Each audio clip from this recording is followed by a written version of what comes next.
Iblis, the enemy of humanity. One of the most famous, terrifying figures in the Qur'an is Iblis. The Qur'an tells us that when Allah created Adam, He commanded the angels to bow before Adam as an act of respect.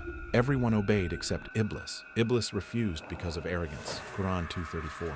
Iblis then asked for permission to mislead humans until the day of resurrection. He said, "Because you have put me in error, I will surely sit and wait for them on your straight path." Qur'an 7:16. The Qur'an describes Iblis as an enemy who tries to deceive humans. Indeed, Satan is an enemy to you, so take him as an enemy. Qur'an 35:6. Shayatin, the devils who mislead. The Qur'an also mentions Shayatin, the devils who follow the path of Iblis. They attempt to influence humans through whispers and deception.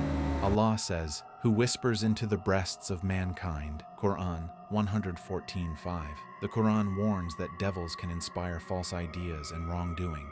Indeed, the devils inspire their allies to dispute with you. Qur'an 6:121. These beings represent a hidden danger, temptation from something humans cannot see.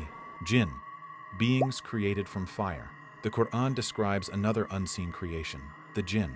Unlike angels, Jinn have choice. Some believe and some reject faith. The Qur'an says, "And I did not create the Jinn and mankind except to worship me."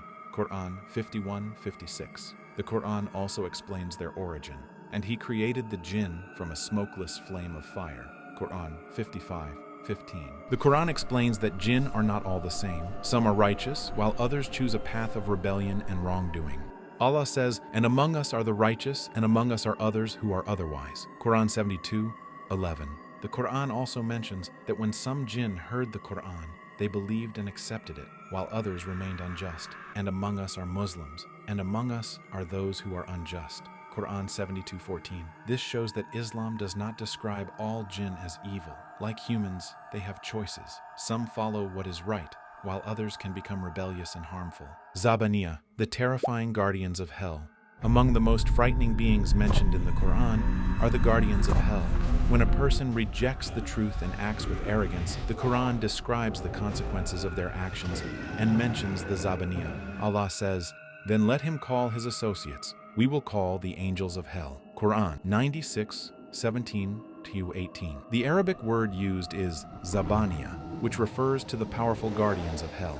They represent the unstoppable power of Allah's punishment. Malik, the keeper of hell. The Qur'an mentions Malik as the guardian of hell. He is the one the people of hell will call upon when they are suffering from the punishment and wish for it to end. Allah says, "And they will call, 'O Malik, let your Lord put an end to us.' He will say, 'Indeed, you will remain.'" Qur'an 43:77. This conversation shows the despair of the people of hell and the seriousness of the punishment described in the Qur'an. Their request for an end will not be granted, and Malik's response shows that they will remain in the punishment decreed for them. The Qur'an does not mention many details about Malik, but it confirms his role as the guardian of hell and shows his connection to the punishment of the hereafter. The beast of the earth, Dābbat al-Arḍ. One of the mysterious creatures mentioned in the Qur'an is the beast of the earth, Dābbat al-Arḍ. The Qur'an does not describe what it looks like or give details about its nature. It only states, "And when the word befalls them, we will bring forth for them a creature from the earth speaking to them, because people were not certain of our signs." Qur'an 27:82. The Qur'an mentions this creature as a sign that will appear before the end times. Beyond this verse, the Qur'an does not provide further details about it, so its exact nature remains unknown. Ya'juj and Majuj. The Qur'an speaks of a mysterious people known as Ya'juj and Majuj. They are described as a powerful force that spreads corruption and destruction across the land. Their story appears during the journey of Dhul Qarnayn. When he reached a distant region, the people begged him for help against Ya'juj and Majuj. In response, he built a massive barrier between two mountains to contain them. Qur'an says, "Indeed, Ya'juj and Majuj are causing corruption throughout the land." Qur'an 18:94. The barrier remained standing by the will of Allah. But the Qur'an also warns that a time will come when it is broken down, until when Ya'juj and Majuj are let loose and they descend from every elevation. Qur'an 21:96. In Islamic belief, their release will be one of the major signs that the Day of Judgment is approaching.